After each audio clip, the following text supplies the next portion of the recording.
Okay, so basically what I just realized is in order to take out the oil, there's this skid plate right here, which I think it's just these bolts. There's one right there, and there's one right on the other side, and then I hope that it'll just kind of come on out. So I'm gonna undo those bolts, and hopefully that skid plate comes off so I can do an oil change on this thing. Okay, next thing what we're gonna do is I just put engine degreaser on the engine. So we need to let that sit for about 15 minutes or so. I've wrapped up the air intake, that way we don't get anything in there. Next, let's start pressure washing and cleaning it from front to back. Okay, so I just took off these. You start off undoing all those sticks. All the oil just drained, which is good for me. I also pressure washed these, that way they're all clean, because those used to be way worse, and now it's not. So, also it looks like there's an arrow, so I need to make sure that that goes to the right stud. Yeah. Okay, next thing what we want to do is we want to pull out this oil that we have in there, and then we're gonna seal this back on with our new oil filter, which I just realized is still in there. Here's our old oil screen. Man, that is filthy. It looks like there's even a stick in there. Okay. That, we're just set right there. Now, we're gonna take out this tray without getting it on everything, hopefully. That is horrible. Look at all that stuff in there. So next, what we want to do is get our new oil screen, put it on in. Make sure there's no gasket.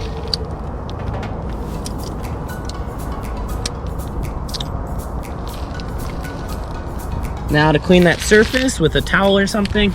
Next, you're gonna take this, make sure it's all smooth and clean right in here. That's all good. Perfect. Now, we wanna make sure that we have a clean surface area under here.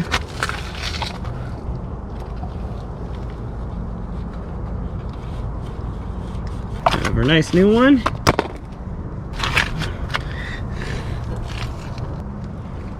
Next, you put your oil screen in,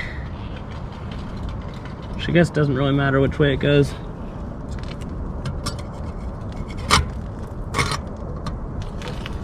Next, you need your second gasket. Next, this one has a scratch mark for the one that spins out wrong, so put that. Next, you do your little washer, followed by your little nut.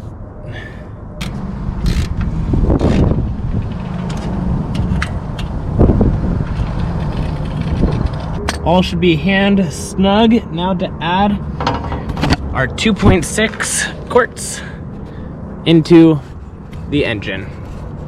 It's just gonna be right through here. This is gonna be 20W50. Should just go right on in. I definitely see why they sell the adapter kits, because this is difficult to put in at an angle.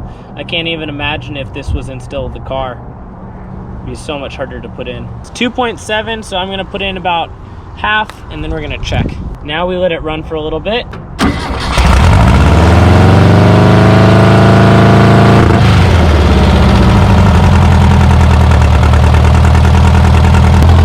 We're gonna let that run for about 2 or 3 minutes so it gets warm, and then we're gonna check the oil level.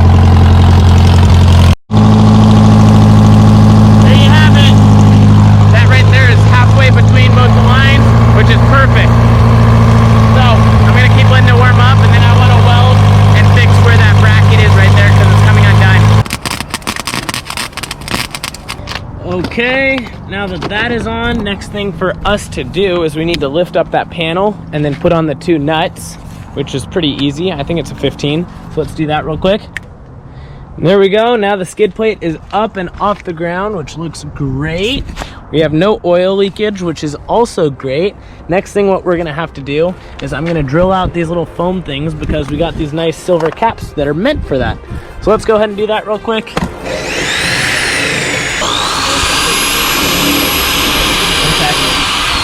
Okay, what? Too many thoughts on my mind, I can't sleep at night, so I just keep writing. I don't need no help, I don't need opinions, so don't waste my time then. I just been living online, my city don't show me no love and that's fine. Fuck local radio stations, I got more plays than all of these rappers combined. I'm going again, I've been going in, I'm fed up with so many things. I gotta just let it all out, I'm talking about the shit they've been talking about, telling me I should do this.